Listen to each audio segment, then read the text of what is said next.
Peace, family. I'm just doing this little bell real quick. I'm just stepping outside of the gym a little while ago. It's blazing outside. I had to go get me a little workout in, start my morning off. I said, I ain't do a build in a minute. Let me go live and talk about this hip hop thing real quick. Because so many people been talking to me about it lately. And I just wanted to kind of weigh in on the situation. There we go. Yeah, I kind of wanted to weigh in on the situation, because Busta Rhymes, Fat Joe, a couple of artists, recently came out and, they were just talking about how, how black people or black Americans weren't the sole inventors of hip hop culture, that it was other people that also took part in it, in the inception, not the building of it, because we know, a lot of different ethnicities, eventually came into it, but its inception, when it was first birthed, who was there? Who were some of the pioneers? Were they black? Were they white? Were they, Latino? Latin American, Native American? Were they so-called Jewish or Jews? Who was it in the inception? And a lot of people was, jumping down KRS-One's neck for, just some of the stuff he made, remarks that he made. Lord Jamal actually did a good bill. I was watching a bill that he did, and he actually touched on something that was key that I wanted to mention when he talked about other cultures trying to be involved in hip-hop in its inception, but it was up to us as black people. We were like the gatekeepers, basically, like, nah, we not letting that go through, nah. Oh, yeah, that's fly. I like that. Yeah, I think we'll adopt that into our culture, into our, you know what I'm saying? Now, he touched a good point with that. Very, very good point with that. That's key. Because that just goes to show that other ethnicities might have been there at the birth of it or the inception, but unless we, black Americans, gave the head nod or the thumbs up or whatever, it didn't fly. And during the early stages of hip-hop, when it was first birthed, those cultures were not a part of it. I can honestly say that. Me, I'm from Flatbush, Brooklyn, originally. Moved to Coney Island later on, when I was like 14. My mom moved to Coney Island, when she bought her first townhouse or whatever. But in Flatbush, most people know, if you know anything about Brooklyn, Flatbush and Crown Heights, for the most part, is mostly West Indian people. Either you were born in the Caribbean, the West Indies, or your parents was from the West Indies, some island, whether it be Jamaica or Grenada or Trinidad or Barbados or, you know what I'm saying? Even Guyana and Belize, even though that's more South American, it's not Caribbean, but similar, you know what I'm saying? Costa Rican people, Panamanian people, same thing. It's all, ties, similar ties to Caribbean or Jamaican ancestral, background.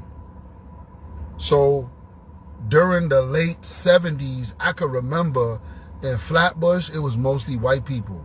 There wasn't a lot of black people there. My moms and pops, my family was like one of the few black people that were there during the mid to late 70s.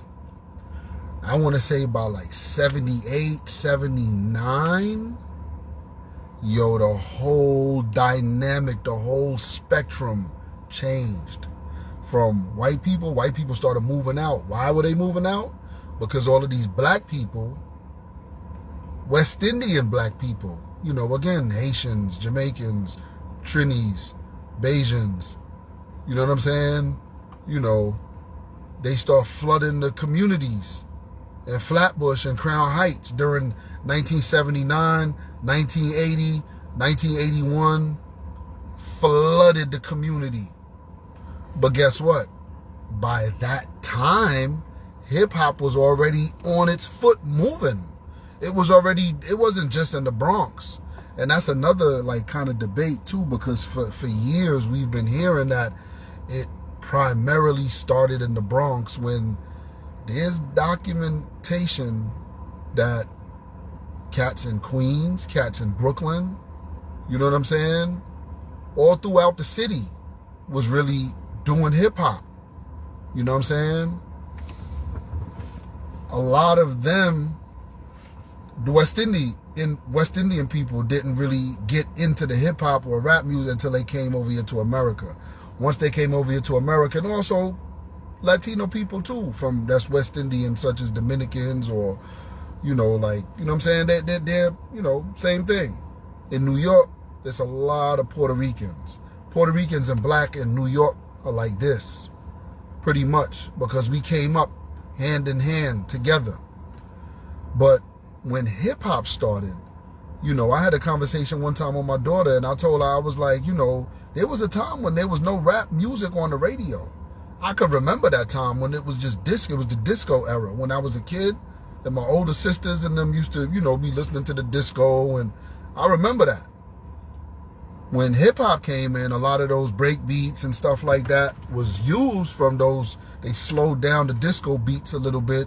So when you're listening to like certain songs, you know, Donna Summers or Evelyn Champagne King or Shaka Khan, or, you know what I'm saying, like some of those beats, they slowed them down and dudes started rapping on them.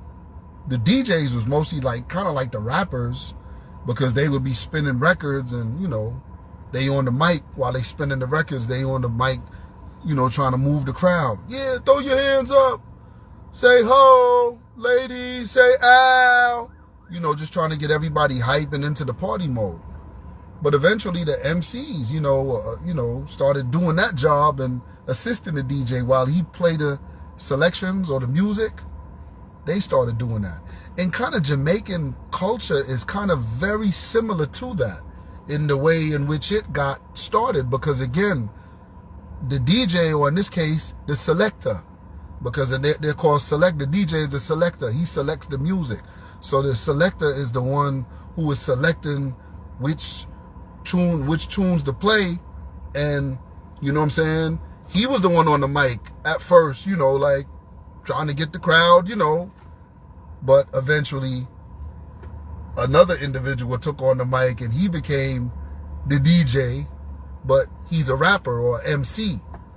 And he was the one now with the lyrics and the, you know what I'm saying? Now you're more listening to lyrics. It's not just kick up your foot and throw up your hand and shake your bottom. And it wasn't just that. It was just more, it came with more substance. So it was with the rap too. Again, it was just DJs trying to move the crowd, but eventually the lyrics came into play with that. Now, again, what Lord Jamar said was key, because back during the late 70s, coming into the early 80s, you didn't really hear no Jamaican influence in the beats, the type of hip hop beats that were being played. You know what I'm saying? If anything, it was, you know, more Black American, James Brown or something from the disco era that was, you know, being played, or the DJs was cutting it, you know, making the instrumental keep playing so the MC could spit or, you know, rhyme or whatever. That concept was something that came about with Black Americans and through our lingo. There was no Puerto Rican or Spanish words being said when hip-hop first started.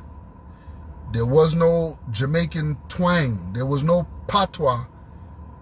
You didn't hear that till later in the early 80s. I would say like early to mid 80s now, where you get, you know what I'm saying, brothers like KRS-One and, you know, bye, the bridge is over, the bridge is over, bye. You know, he kind of using like Super Cat style of, you know, like how some of the DJs in Jamaica, you know, Major Worries or Super Cat or Early B, you know, some of those dancehall DJs from back then, you could hear the bye, the bridge is over, the bridge is over, bye.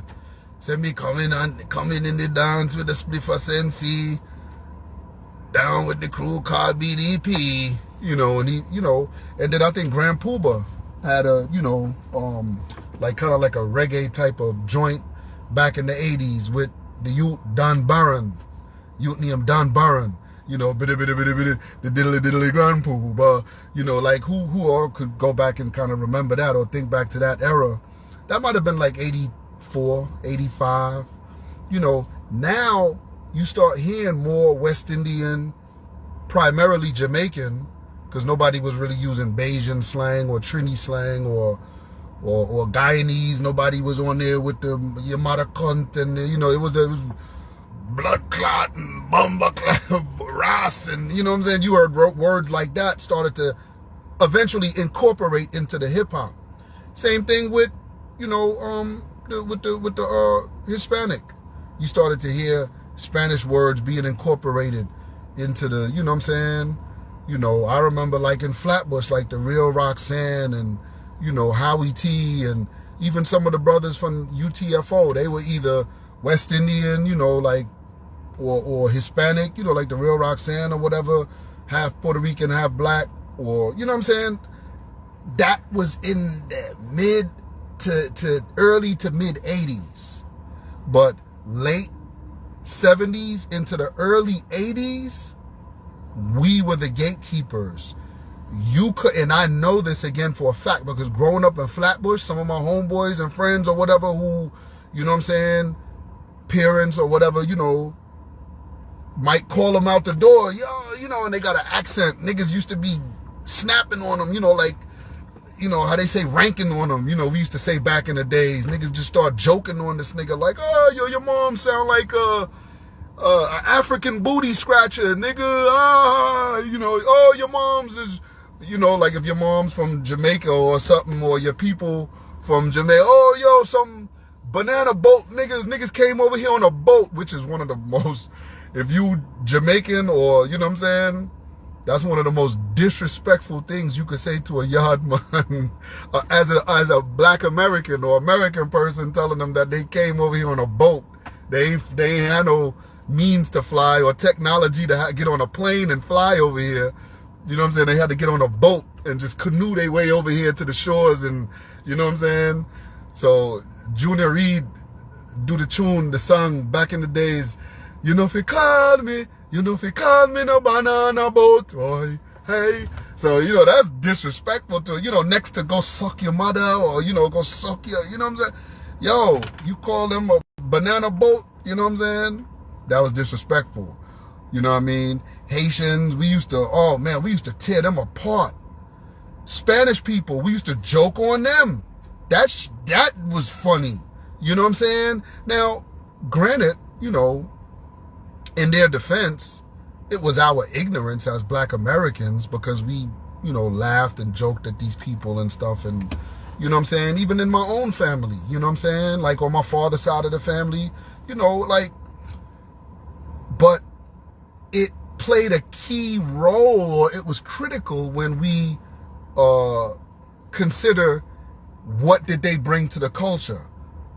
What Spanish words or what Jamaican words or what West Indian terms or coinage were we, you know, none of that. It was strictly black American. And not only that, it was black American and it was enjoined or tacked on to Islam.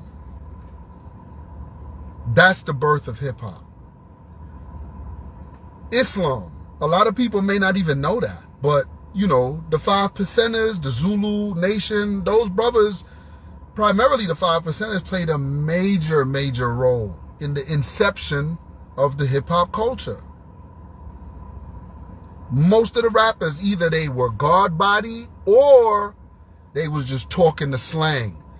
Those words were nobody was, cussing pure clot and suck your mother and bomber ass and, you know what I'm saying? Nobody was talking that back then, but they was talking the God body talk. Word is bond. Word life. Word to God. You know what I mean? Like how they say today, on God, some God, word to God. You know what I mean? Or, peace.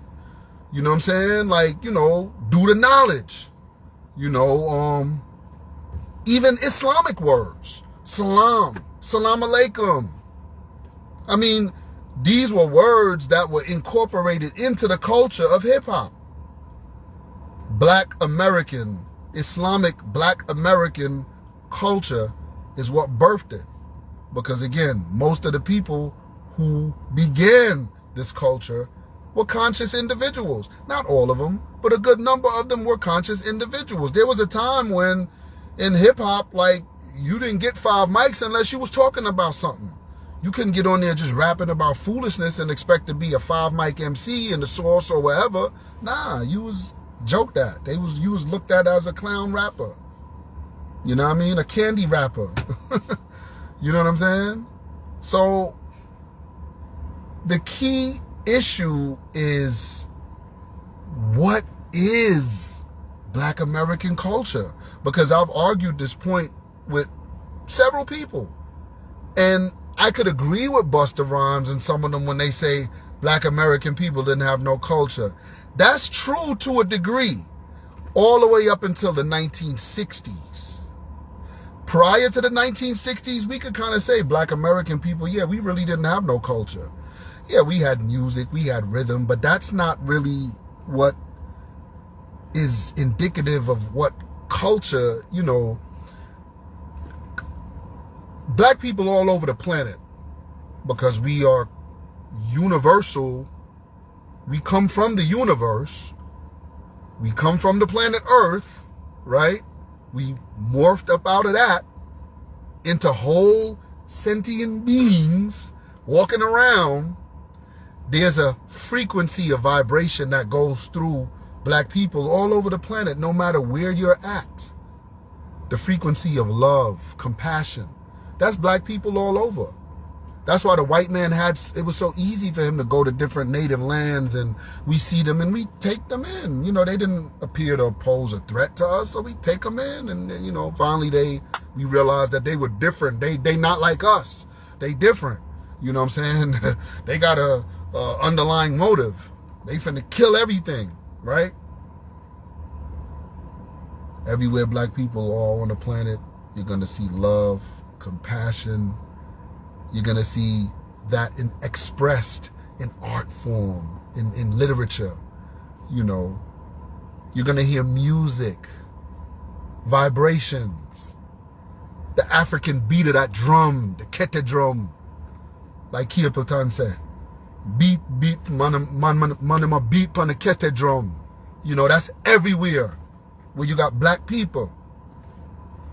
Wherever those Black people are being oppressed or downtrodden, those specific qualities and traits or characteristics within them as a people are expressed more. They come out more. So if you hold down a particular group of Black people on the planet, right, with sufferation, botheration, just struggle, you're going to get more of that essence, of that vibratory frequency that's going to come up out of that people. The most wisest of information is going to come out of that people. Why? Because we're spiritual people by nature. Whenever we feel hardship, prayers go up, supplications go up. No matter what God you believe in, that happens. But when that happens, it gets trapped off in the ethers of the universe. So the universe eventually will grant us what we are asking for. It sounds spooky. I remember saying that to a God one time, and he was like, oh, come on, God, I don't know about that. Like, You know, how is the universe going to produce something? And, you know, when you abide and obey the universe, when you abide by its universal laws and principles, then the universe will acquiesce. It will do what you want it to do. Yes, we're the gods. Everything in creation knows that we're God, except for us. So once we begin acting accordingly, naturally the universe will produce what we crave, what we yearn for, right? So Black American people, as we know, of all of the African people on the continent and all throughout the diaspora that were taken off into bondage, chattel slavery, Black American people, we suffered the most, right? The most irrevocable condition Black people suffered because we were stripped of our humanity. We've had slavery all over the planet, yeah, but nowhere on the planet was there ever a time when a Black person said, I hate my skin. I hate my hair. I hate my nose. I'm ugly. I'm an ugly ass nigga. I gotta change this, and just start altering itself. And this is a serious condition that we had as Black people, that they, the divine evil white Caucasian race, put on us.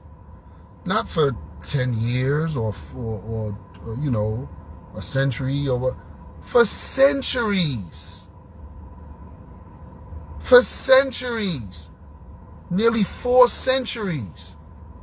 But if you want to be technical, even till this day, it still persists on, because there's a mental slavery now. Right? What's the song? The Babylon released the chain, but they might use them brain. I forget who sing that. I can't think of oh man, I can't think of the artist's name, but it's a reggae song. The Babylon released the chain, no, they might use them brain. Now we know. Right? So, Babylon, right? The white man, the powers that be, the divine evil, satanic race of Shaitan, of Yakub, has now wisened up even more now and said, yo, we don't have to keep them in physical bondage. We can put systems in place now to entrap their brain, their thinking. So as Henry Berry back in the House of Delegates in Virginia stood up back in the 1700s and said, we've closed every avenue of light by which it may enter into the slave's mind. I'm paraphrasing, right? But he says if we could keep them on this level, we'd be safe at night, you know, because chattel slavery wasn't a choice. We was killing white people over here. They couldn't go to sleep at night and lay in their bed and think everything was sweet. No. We was coming in there to chop your head off, your kid's head off, murder men, women, children, everything dead, right? The dog, we killing the dog, the cat dead. All if a roach a crawl upon the wall, the roach is dead. That we killing everything. So the white man knew that he had to create a system now to where they would remain in a docile, position. You know, we can sleep good at nights. We want to turn them in on themselves and make them look at themselves and view themselves with suspicion versus us, even though we're the ones lashing his back. We don't want them to view us with that vitriol. We want them to, right? So they put systems up to do that. So in doing this, black people's culture was completely destroyed. People look at the inventions that black people did and say, oh, well, we invented this, we invented that, and we did. But we invented those things due to the condition that we were put in. We wouldn't have been inventing no things to plow up soil faster and, peanut things to, you know what I'm saying? Like for planters and to, no, we were, because for what? But because that was a hardship that was put on black people, now you see the best of our creative abilities manifesting itself now in these creations. Right? So, black people, after the white man said, all right, I'm done with you niggas, get out. I'm done with y'all. We went everywhere, all over the America, and produced neighborhoods that were prosperous. Prosperous neighborhoods that black people lived and thrived in. However, everything we did, whether it was music or whether it was whatever, it might have had a little pinch of African in it, but the majority of it was European. It was to appease white people. In our art, in our sports, in our everything pretty much we did. It was to appease the white folks. I gotta take my phone down from here because it's getting hot up there. It was to appease white folks. Everything that we did.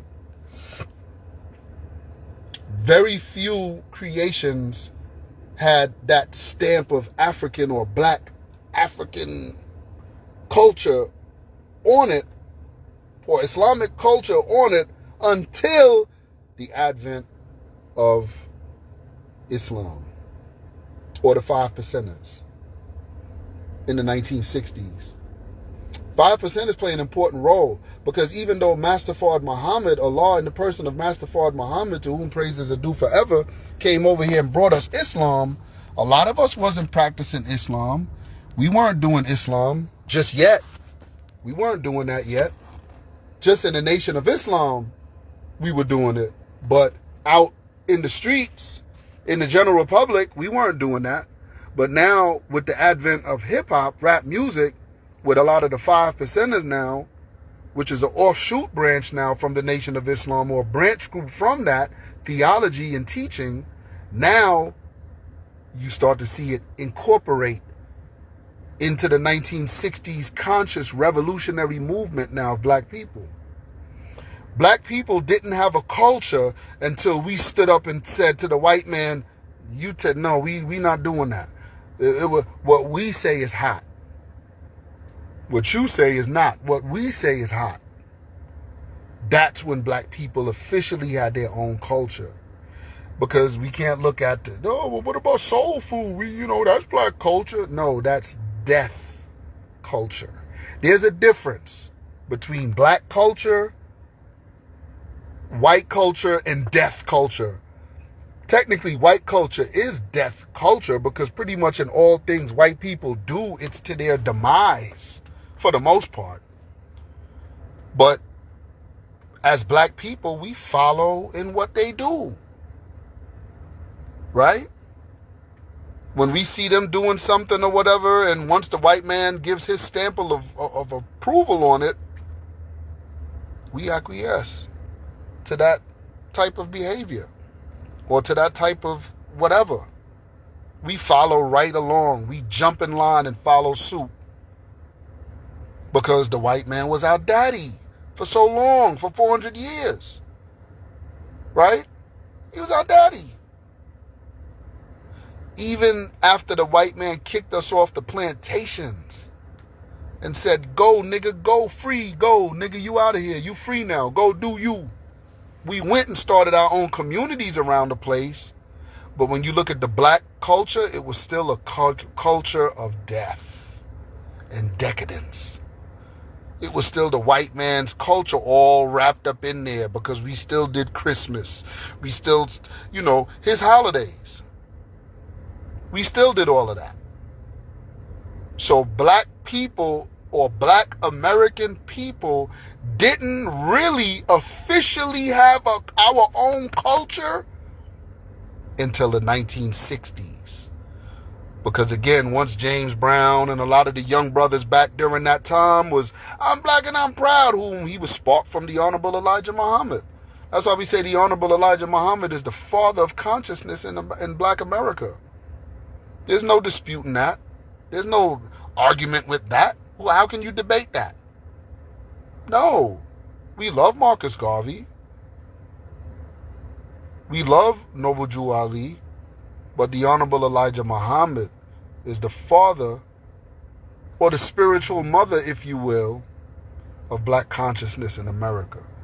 And Father Allah, Brother Clarence 13X, is also a father. Not just to us as 5%ers, but a father to our culture.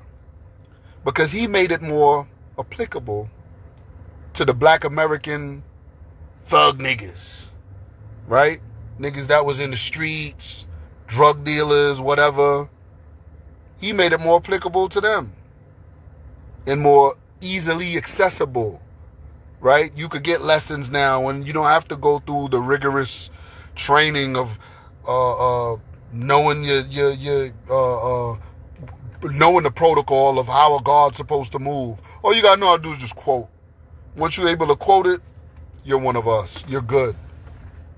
So it equipped us at least with some sort of Islamic conscious, mind frame. So now when hip hop birthed itself, it was strictly black American. There was no Spanish. They came later on. Like once television, and they started showing rap videos and stuff on TV. Okay, by now you got white people, you got Blondie, and you got, you know what I'm saying? We see a lot of Puerto Ricans now, the New York City Breakers, and we see, mad Hispanic dudes and mad white chicks in the rap videos dancing and stuff like that. And yeah, it looks like everyone was inclusive, but no, that's not it. It was strictly black American from its inception. As time went on, gradually now, in the beginning stages, because I would say that they came in, Hispanics and stuff, in the early stages, just not the inception. That's where we have a debate about. I would have to tell my brother Fat Joe and my brother KRS-One, not during the inception. Because ain't nobody was walking around here talking no Jamaican twang, no Haitian stuff, African stuff, Spanish stuff, because we was laughing, we was cracking on them niggas. We was ranking on they moms. Niggas had your mama jokes. Niggas was embarrassed to let you hear they Haitian moms in the crib calling them, time to come inside, time to come in. Niggas was like, that was our ignorance as black Americans. Again, don't get me wrong, but that was necessary. Because that's why I said when Lord Jamar said that, that's key. Because that showed you right there, ain't nobody incorporate nothing if it ain't fly past black Americans. You had to be talking like us.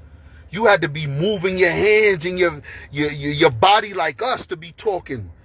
You know what I mean? Ain't no, yo, but you ain't nah. Niggas wasn't moving like Junior Demus and Supercat. Even though them man, they are some bad man. You know what I'm saying? But no, bad man wasn't moving like that in the hood. Nah, niggas, B-boys and hip-hop dudes had their own way of moving and our own slang and our own talk. And you had to act just like us if you wanted to be accepted around us. So in the inception of hip-hop, when it was first germinated, the seed was planted, it was strictly black American. That's it. All of the other ethnicities came shortly after. So that's important. Black American culture, defining what is black American culture, and then hip-hop. Hip-hop is black American culture. Anywhere you go over the world and people see you talking like that and you know what I mean? And you moving like, I don't care if you from up north, New York, you could be from down south, you feel me? Yeah, you feel me? Yeah, you know, talking like how they talk down here, wherever you from, they know you are Black American. That is a Black American culture. African dudes or Jamaican dudes can't go back to their country and be like, yeah, you, because they know you're imitating Black American culture. You're trying to act like a Black American. This is understood.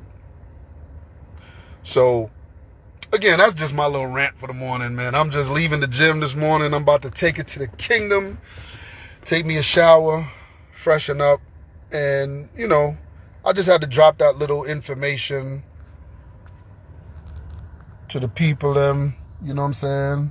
But, inshallah, family, we will return again. I leave the brotherhood as I came in the greeting words of peace. I hope my words found some sort of, you know, home point and it can touch and clear up some of the confusion with this whole who started hip-hop. Black Americans, we started hip-hop. Ain't nobody else include anything into it because they was getting joked on. All that shit was corny to us back then. I don't care if you was Jamaican, whatever, Spanish, nigga, you was getting laughed at. You had to do what we was doing. So long as that's understood, hey, we good to go. So with that being said, I'll leave the brotherhood as I came in the greeting words of peace. We say it in the Arabic language.